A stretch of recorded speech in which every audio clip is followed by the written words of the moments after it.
Thompson ने परमाणु के भीतर इलेक्ट्रॉन कैसे रहते हैं यह नहीं बताया। उसने केवल यही बताया कि परमाणु में धन आवेशित कण और ऋण आवेशित कण बराबर परिमाण में रहते हैं।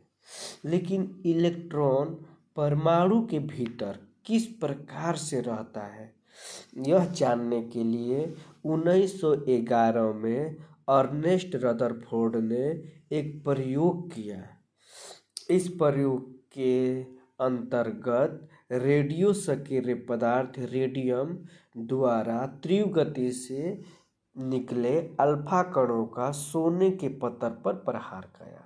यानी साधारण भाषा में जान लीजिए कि इलेक्ट्रॉन किस प्रकार से परमाणु में रहता है, उसको जानने के लिए रदरफोर्ड ने एक प्रयोग किया। उसने एक रेडियम लिया और रेडियम से जो होता है बहुत तेजी गति से अल्फा कण निकलते रहते हैं और उसके सोने के पत्थर पर प्रहार कराया।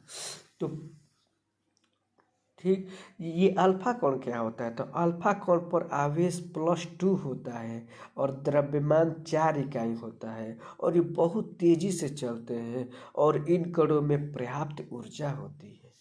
तो आज के लिए प्रश्न में कुछ पूछ रहा हूँ कि रदरफोर्ड ने प्रयोग क्यों किया? तो इलेक्ट्रॉन परमाणु में किस प्रकार व्यवस्थित रहते हैं यह जानने के लिए रदरफोर्ड ने प्रयोग किया।